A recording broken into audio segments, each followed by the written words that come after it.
యూనివర్సిటీకి సారథ్యం వహిస్తున్న ఆచార్య ఘంటా చక్రపాణి గారి మొదలు మాకు డిగ్రీలో పాఠాలు చెప్పిన, ఎంఎస్సి సైకాలజీలో పాఠాలు చెప్పిన ఆచార్యుల పాదాలకు నమస్కారం చేస్తూ, ఇందాక ఇక్కడ టీ ఇచ్చిన ఆ తల్లి వరకు అందరికీ కృతజ్ఞతలు. మన కష్టాలకు కన్నీళ్లకు ఇందాక మేడంతో స్టార్ట్ చేస్తే అందరివి కదిలించే కష్టాలే. కొంతమంది వాళ్ళే బయట విడిగా చాలా బాగా మాట్లాడతారు, ఇక్కడికి వచ్చాక మాట్లాడలేకపోతున్నారు. పోలీస్ ఆఫీసర్ కూడా ఆయన పాపం మనిషి, పోలీస్ అనేది అదొక ముద్ర తప్ప ఆయన చాలా పరమ సాత్వికుల్లాగా ఉన్నారు. లేకపోతే పాటలు పద్యాలు ఇవన్నీ 70-80 ఏళ్ల కిందటే మన కష్టాలు కన్నీళ్లకు తెలంగాణ కోటి రతనాల వీణ దాశరథి చెప్పిన ఒక కవితతో స్టార్ట్ చేసి, అది 1 నిమిషమే ఉంటుంది, 2 నిమిషాలకు మించి నేను మాట్లాడి. ముందు ఆ కవితలో మన కష్టాలు కన్నీళ్ళు ఇంకో 70-80 ఏళ్ల తర్వాత, అంటే స్వాతంత్రానికి ముందుది ఎలా ఉంటుందో ఆయన ఊహించింది చూసి ఇప్పుడు సమీక్ష చేసుకోవడానికి కూడా పనికొస్తుంది. ఆ చల్లని సముద్ర గర్భం దాచిన బడబానలమెంతో, ఆ నల్లని ఆకాశంలో కానరాని భాస్కరులెందరో,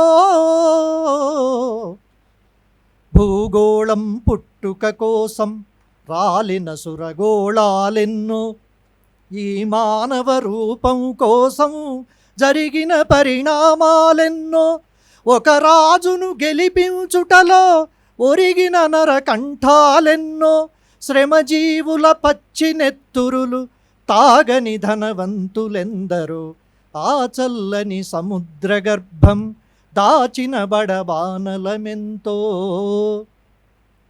అన్నార్తులు అనాథలుండని ఆనవయుగమదెంత దూరమో, కరువంటూ కాటకమంటూ కనిపించని కాలాలెప్పుడో. అన్నార్తులు అనాథలుండని ఆనవయుగమదెంత దూరమో, కరువంటూ కాటకమంటూ కనిపించని కాలాలెప్పుడో.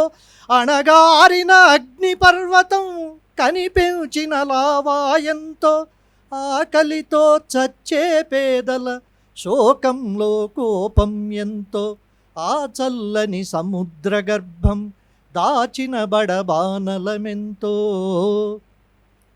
పసిపాపల నిదుర కనులలో ముసిరిన భవితవ్యం ఎంతో, గాయపడిన కవి గుండెలలో రాయబడని కావ్యాలెన్నో.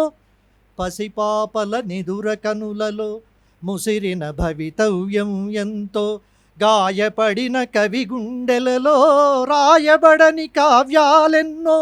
కులమతాల సుడిగుండాలకు బలి అయిన పవిత్రులెందరో, భరతావని బలపరాక్రమం చెరవీడేదింకెన్నాళ్లకో, ఆ చల్లని సముద్ర గర్భం దాచిన బడబానలమెంతో. దీనికి అర్థం చెప్పాల్సిన పని లేదు. ఎప్పుడో ఆయన అన్నార్తులు అనాథలుండని ఆ నవయుగం అదెంత దూరము, పసిపాపల నిదుర కనులలో ముసిరిన భవితవ్యం అని. ఇందులో ఆకలి, పేదవాళ్ల కష్టాలు, ఆ కోపం, అదొక ఉద్యమంగా మారడాలు, వీటన్నిటినీ చూపిస్తున్నాయి. వీటన్నిటి వెనక ఇప్పుడు ఇంతమంది సామాజికంగా రకరకాల నేపథ్యం ఉన్నవాళ్ళు చెబుతున్నారు కదా, అంతకుముందు వాళ్ళ కష్టానికి కారణం ఏమిటి? చదువు లేకపోవడం, చదువు చైతన్యము ఇవి. అయితే నా దగ్గరికి వచ్చేసరికి డబ్బులున్న ఫ్యామిలీ, మా నాన్న పెద్ద లెక్చరరు, అవధాని, పండితుడు, సంస్కృతం తెలుగు అన్నీ ఉన్నాయి. కానీ వీళ్ళ కష్టం కంటే ఇంకా కష్టమే అయ్యింది. ఒక దశలో దాదాపు ఆత్మహత్య దాకా వెళ్ళి మళ్ళీ పక్కకొచ్చిన వాడిని. అక్కడి నుంచి చెప్తాను. నేను 10th వరకు తెలుగు మీడియం స్టూడెంట్ నేను, 80% వరకు మార్కులు వచ్చేవి. డాక్టర్ కావాలి అని చెప్పి బైపీసీ తీసుకున్నాను ఇంగ్లీష్ మీడియంలో. First year chemistry fail, first year supplementary chemistry fail, second year chemistry fail, ఇలా ఒక 4 ఉంటాయి నా దగ్గర కెమిస్ట్రీ ఫెయిల్ పేపర్. అవి చూసినప్పుడు కూడా మిగతావి ఎవరైనా ఉంటే అవేమో సింగిల్ డిజిట్ -0 లాగా ఉంటాయి, ఎక్కడ ఇంప్రూవ్మెంట్ లేదు. అక్కడి నుంచి బిగిన్ అయిందనమాట నాకు. ఇంట్లో బట్టలు తీసుకోవాలి అంటే 5 పిల్లలు ఉంటే 4కి కొంటారు, నాకు కొనరు. చెప్పులకు అవి ఏమన్నా పోతే నీకెందుకు, ఇంటర్ ఫెయిల్ అయ్యావు కదా, నీకు అవసరం లేదు. సినిమాకు వెళ్ళాలి, వాళ్ళు వెళ్తారు, నీకు అనవసరం. లాస్ట్కి ఇది ఎట్లా ఉందంటే అసలు నువ్వు బతకడం ఎందుకు, అన్నట్లుంటుందన్నమాట. ఇదెక్కడి గొడవ అసలు. మనం మీడియం వల్ల తెలుగు మీడియం కాస్త ఇంగ్లీష్ మీడియం అయ్యేసరికి ఫెయిల్ అయ్యాము అనేది కన్విన్స్ చేద్దాం మా నాన్నను అని అంటే, మిగతా నలుగురు వాళ్ళు చదువుతున్నారు కదా. ఆయన పాయింట్ ఆయన యాంగిల్లో కరెక్ట్. వాళ్ళు కూడా పైగా నాకు పెద్ద ఇబ్బంది, మా తమ్ముడికి 86, 90% వచ్చాయి మార్కులు. మరి అదే బ్యాక్ డ్రాప్ ఉన్నప్పుడు వాళ్ళేమో తెలుగు మీడియంలో చదివి వాళ్ళకేమో 80 to 90% వస్తే, నీకేమో 8, 9, పోయినసారితో పోలిస్తే 9 వస్తే ఈసారి 7 వచ్చాయి సప్లిమెంటరీలో అని అవి ఇలా పెట్టి చూపించి తిడుతూ ఉండడం. ఇంకా అట్లా నెమ్మదిగా జర్నలిజంలోకి వచ్చి ఆ తర్వాత ప్రింటింగ్ ప్రెస్సు ఇట్లా ఉంటే, నాకెక్కడో బహుశా వీళ్ళందరినీ అంటే మా ఇంట్లో నలుగురిని ముందు దాటితే తప్ప మా నాన్న నాకు అన్నం పెట్టేలాగా లేడు. ఆయన ఇట్లా చూసినప్పుడు కూడా ఏదో ఒకలాగా అంటే, అరే వీడికి అనవసరంగా అన్నం పెడుతున్నానేమో అన్నట్లు ఉండేదన్నమాట ఆ చూపులు. ఓ 2 ఏళ్ల క్రితం చనిపోయారు. ఆ అవమానం వల్ల అప్పుడే అంబేద్కర్ అప్పుడు ఆంధ్రప్రదేశ్ ఓపెన్ యూనివర్సిటీ నేను ఎంట్రన్స్ రాసినప్పుడు తర్వాత సంవత్సరం అంబేద్కర్ ఓపెన్ యూనివర్సిటీ అయింది. ఎంట్రన్స్ పెడితే ఎంట్రన్స్లో పాస్ అయ్యి public administration, sociology, Telugu literature తీసుకుని డిగ్రీ చేసి అప్పుడు కొంచెం మా నాన్న టిఫిన్ కూడా పెట్టచ్చు అన్నట్లు అనుకున్నారు. ఆ తర్వాత ఆయన బాగా ఇష్టం ఎంఏ తెలుగు ఎస్కే యూనివర్సిటీలో చేశాను. అప్పుడు భోజనం దాకా వచ్చింది వ్యవహారం. ఆ తర్వాత ఉస్మానియా పొట్టి శ్రీరాములు యూనివర్సిటీలో బీసీజే, ఎంసీజే చేశాను.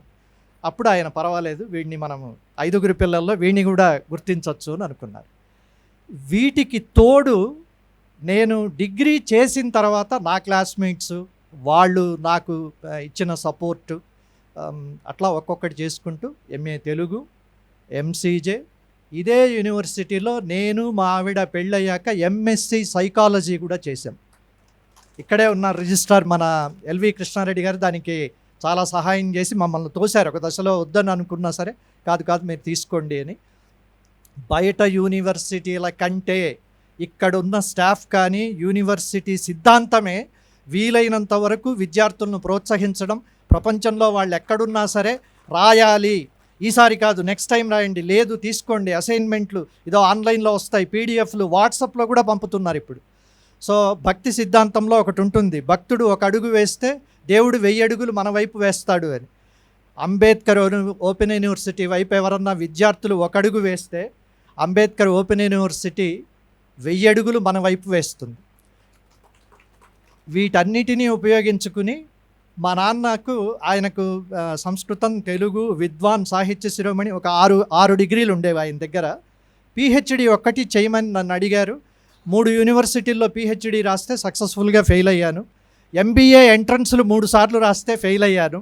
కాబట్టి ఎప్పటికైనా అంబేద్కర్ ఓపెన్ యూనివర్సిటీలో నాకు చచ్చేలోపు ఎంబీఏ, పిహెచ్డి ఒక్కటి చేయాలని కోరిక. ఇక కష్టాలంటారా, ఆ దశ దాటి నేను వచ్చేసిన తర్వాత జర్నలిస్ట్గా బ్రహ్మాండంగా ఉన్నాను. ఒక న్యూస్ ఛానల్ హెడ్ అయ్యాను. అక్కడ కూడా నాకు జీతం బాగున్నా సరే సొంతంగా ఉండాలని నేనే ఒక టీవీ ప్రొడక్షన్ హౌస్ పెట్టుకున్నాను. 2 రాష్ట్రాల్లో లైవ్ కవరేజ్కి సంబంధించి దాత్రి కమ్యూనికేషన్ పెద్ద కంపెనీ. నా చదువుకు ఏమీ సంబంధం లేని టెక్నాలజీ బిజినెస్లో నేను అద్భుతంగా రాణిస్తున్నాను. కాబట్టి ఇది మనకొచ్చు, ఇది రాదని కాకుండా మీరు పట్టుదలగా చేయగలిగితే ఏదైనా చేయొచ్చు. నా వెనకాల MA Telugu, MCJ, MSc psychology ఇలా ఇంత పెద్దవి కనపడుతున్నాయి అంటే దానికి పునాది డిగ్రీ, లేకపోతే ఇంటర్ ఫెయిల్, కెమిస్ట్రీ 4 సార్లు ఫెయిల్ అయిన మనిషిగా ఉండేవాడిని మీ ముందు. దాన్ని దాటి రావడానికి కారణమైన అంబేద్కర్ ఓపెన్ యూనివర్సిటీకి 1000 సార్లు కాదు 1,000,000 సార్లు కృతజ్ఞతలు చెప్పినా చాలా తక్కువే. నా గురించి ఆ స్టోరీ కూడా మేము సైతంలో చక్రపాణి గారే రాశారు. చాలా నేనే ఇలా చూస్తుంటే ఒక్కొక్కసారి నాకే ఇబ్బందిగా ఉంటుంది. కానీ కష్టాలన్నవి పరీక్ష పెట్టడానికే ఉంటాయి. అవి దాటి రావడానికి చదువు, మన చొరవ కావాలి. నేను చాలా ఇక్కడ ఉన్న వాళ్ళతో పోలిస్తే ఆవగింజంతా కూడా కాదు. జర్నలిస్ట్గా పనిచేయడం వల్ల కొద్దిగా ఎక్కువ మాట్లాడతాం, ఎంతసేపు అయినా మాట్లాడతాం, అదొక అవలక్షణం అంతే తప్ప మాకంటే చాలా గొప్పవాళ్ళు ఉన్నారు. వాళ్ళందరికీ నమస్కారం చేస్తూ థ్యాంక్ యూ.